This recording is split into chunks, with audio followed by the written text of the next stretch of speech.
Hey everybody, this is Russ from RetroGamecore. So one of the things I've learned about this community over the past 8 months or so is that there are many opinions about what constitutes retro gaming. And one of the most vocal camps within the community are the people that say that you should just use your phone for retro gaming. And personally, I don't actually own an Android phone, and so this is a whole new world to me. And so a few weeks ago I got the idea to just buy a cheap Android phone and see what I could do to make it a dedicated handheld gaming device. I'm not talking about using a phone I already have, or even activating it for service or anything else like that. I'm talking about just using the chipset and the processing power to do nothing but make games. And so these past couple weeks I've just been dedicated to putting all this together and seeing what I could create with my limited knowledge about how all this stuff works. Because the fact is that the cheapest way to get good technology in a handheld device is by buying a phone. And so in today's video, I'm going to show you the results of all this work. I'm going to show you the different methods that I use for playing games, all the way from retro games to game streaming to Android games. And I'm also going to talk about all the different ways that I control the phone, using a standalone Bluetooth controller or a telescope or sandwich controller. All of those things I'll talk about here. And lastly, I'll just kind of give my thoughts about the medium in particular, and whether or not something like this, having a dedicated phone, is a good replacement for a dedicated retro handheld. And the honest truth is this was a learning experience for me, and I'm really interested to hear your thoughts too, so let's just have a conversation about it in the comments below as well. So without any further delay, let's just jump into it. If you've ever bought a used phone before, you know that the used phone market is very intimidating. There's so many choices out there that it makes it very difficult to make a good buying decision. And so in order to relieve myself of that stress, I ended up buying a brand new phone. So I bought this Moto G Power, and I got it for just $85 from Boost Mobile. We'll talk about that more later in the video. But this thing is pretty powerful. It has a Snapdragon 662, which is an octa-core CPU, 4 gigs of RAM, 64 gigs of internal memory, plus the ability to add SD cards to it. It runs Android 10, it has a 6.6-inch screen, and a hefty 5,000 mAh battery. Typically this phone runs for about $125, but Boost Mobile was having a sale on it. Now before I get any further about that, I do not recommend buying from Boost Mobile, and I'll show you why later on in the video.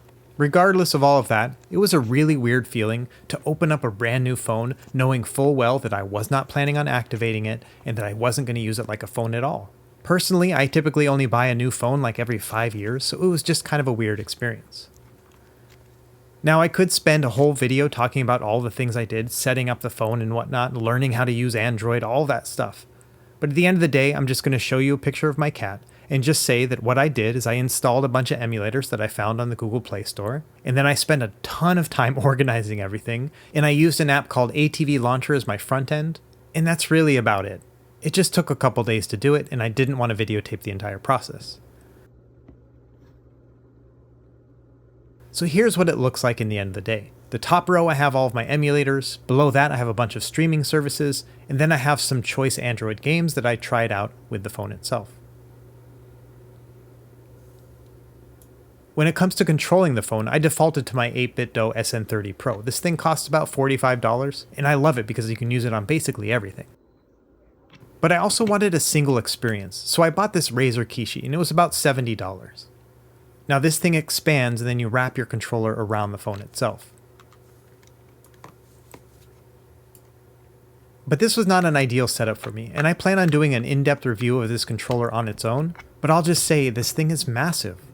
Look how it compares to just a regular Switch here. And this isn't a Switch Lite, this is a real Switch. Look at how big it is. This thing is massive. It feels like almost holding a laptop, it's so big. Compare that to something like the PS Vita, which is one of the biggest devices I own. The Vita feels just so much more seamlessly integrated. Part of that has to do with the fact that phones these days are just so big. So if you want to get a phone that has like a Snapdragon processor, you're kind of stuck getting one of these big flagship phones. And because of that, it makes it a kind of weird experience. So what I ended up doing is just defaulting to using my 8BitDo controller and then just having the phone on the side. And this isn't ideal for me because I'd rather have it all in just one piece. But at the same time, it's pretty beautiful to have this dedicated screen that you can prop up anywhere and then have your controller to the side. So I'm not going to spend a lot of time talking about Android games, other than to say that Android games run well on an Android phone. And that's just kind of a given, right? But at the same time, one of the nice things about a lot of these phones is they're optimized for these modern screens, which means they take up the entire thing. And some of these games are really beautiful and just so in-depth. But this isn't a video about phone gaming, this is a video about retro gaming, so let's move on. Before we get straight up into retro gaming, let me talk about streaming as well. So there's multiple options you can do for streaming, and this is one of the places where the phone really shines. These phones all have really excellent Wi-Fi chips in them, and so you have really good connectivity when it comes to streaming things, either from your home PC, or if you're like a Google Stadia user, anything else like that is going to be really nice on this device. So I'm just jumping into my typical streaming setup, and I'm running a Wii U game here, and it runs just flawlessly. I didn't expect anything less than this. So if you have a pretty good computer and a modern emulation library, this is going to be really helpful. You can stream things like PS3, Wii U, Switch, things like that. You don't have to necessarily rely on the horsepower of your device itself. Now when it comes to playing retro games, this is where things really get tricky. So for example, here's Nintendo 64 at a native 4:3 resolution, and you can see there's way more controller than there is actual game. And it's just kind of ridiculous to hold this thing, which is like over 12 inches across, to play a game that's really only about 3 or 4 inches across. Now that being said, Nintendo 64 across the board played beautifully on this device. And I figured it would because Nintendo 64 is one of those that's on the cusp of being good right now on retro handheld devices that are using much worse chipsets. And so because of that, I'm not really going to showcase a bunch of different Nintendo 64 games other than to say that these all work really well. Another one that fits really well with the phone kind of universe is PSP. And that's because this runs at a native 16:9 resolution, so you don't have that much of the big bezels on each side. But the PPSSPP emulator is actually really good on Android too. So here I am running at a 2x resolution, 0 frame skip, no hacks, anything else like that, and it's running beautifully. Now this has the same problem as the Nintendo 64 did, in the fact that you are getting a little bit extra screen for this device, but compared to an original PSP, look at how much extra space you're taking up just in your hands. And this is something that potentially you could get acclimated to, but personally, just jumping into it like this, it was very glaring to me. So at the end of the day, like I mentioned before, I just preferred to use the phone as a standalone and then have my standalone controller. This is one of those times where maybe getting one of those clip controllers would be even better, because then you could just clip it to your controller. Either way, I would say that PSP was one of my favorite things to play on this device. 1, because of the upscaling, but 2, just because it fits so well with a wider screen like this on your modern phones. And believe it or not, God of War, even with 2x resolution, 0 frame skipping on, still ran beautifully. Now I had a couple frame drops here and there, but nothing that I would have considered noticeable. I really had to stare at the numbers even to notice anything. Altogether, PSP runs like a dream on this.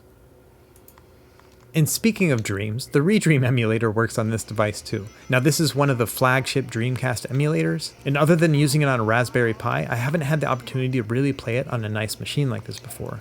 And it was so impressive. Every single game that I could throw at it ran perfectly. I had no issues across the board. And Dreamcast was one of those systems that I never got to play when I was younger, so it's really cool to be able to play these things at full speed and on a beautiful phone display like this. And even playing arcade games like Atomic Wave games, which run with Dreamcast hardware, everything was running very smoothly. And not only that, the ReDream emulator is actually very easy and fun to use on the Android device itself. I can't say the same about a lot of the other standalone emulators. Now easily, one of the most exciting things for me with this prospect is the ability to play Gamecube games. This is one of my favorite systems of all time. And so I spent a lot of time with Gamecube and with Dolphin emulator just trying to make everything work perfectly. And at the end of the day, with this Snapdragon 662, it really was kind of hit or miss. I think if you get a 700 or 800 series Snapdragon, you'll have no problem. The 600 really kind of pushes it. Games like Mario Kart ran fine, Alien Hominid, a 2D game, ran perfectly as well. Even Mario Tennis actually worked really well. In a lot of these games I'm using the widescreen hack, so I'm getting a little bit more screen real estate and everything just looks beautiful. These games just look so much better than the CRT television I used to use to play these. And there are 2 different emulators you can use. There's a standalone Dolphin emulator, which you can find in the Google Play Store, and there's another one called Dolphin MMJ. And this one is made for lower spec devices. And I definitely did see that the MMJ one did play better, but at the same time it didn't fix certain games that didn't play well. For example, Rogue Squadron 2 was slow no matter what you did. Same thing with F-Zero GX, which we'll see later. In the end, a lot of the 2D games play just fine,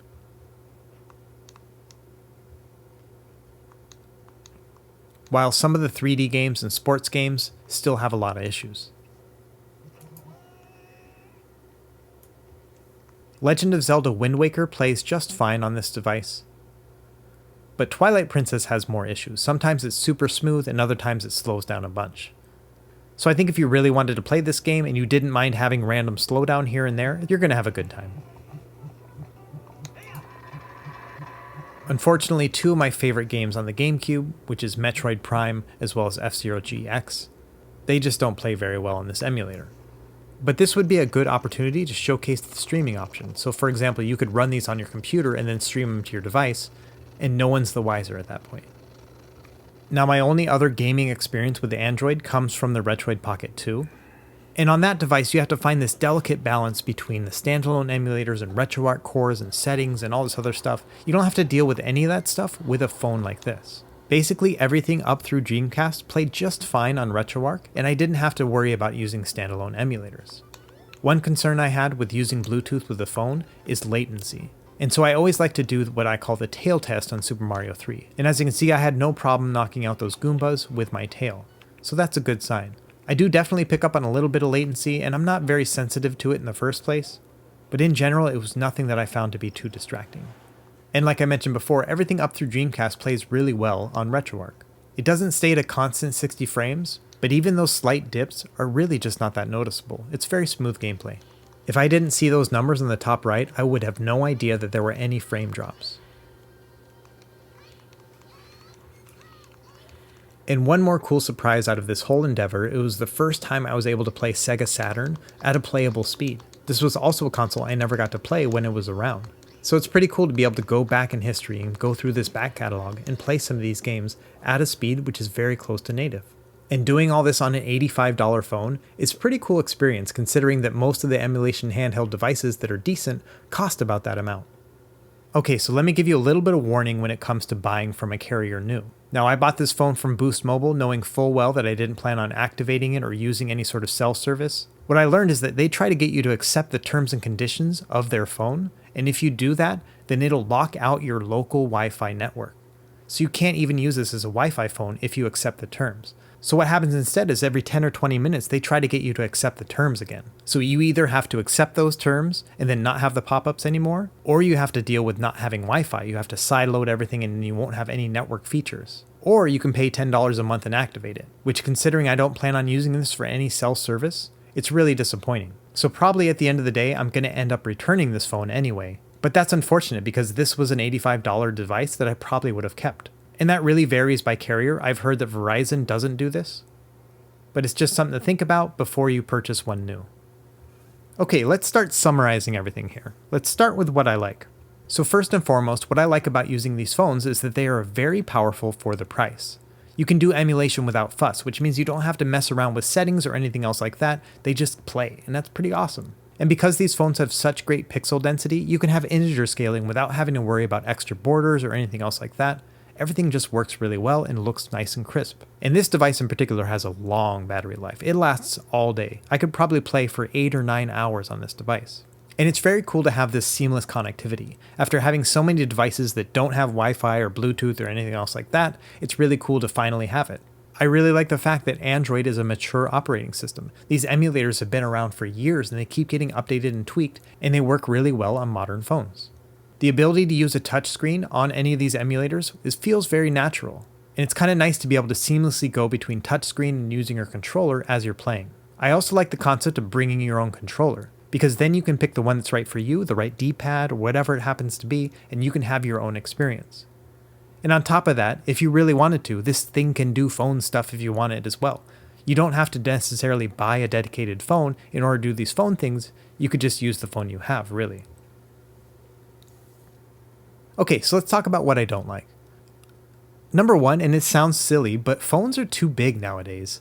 Like, just getting that Razer Kishi controller around my screen was a pain in the butt, and it was just too big. And because there's no buttons or borders or anything else on phones anymore, it's just a fingerprint magnet. It doesn't matter where you touch it, you're going to get fingerprints all over it.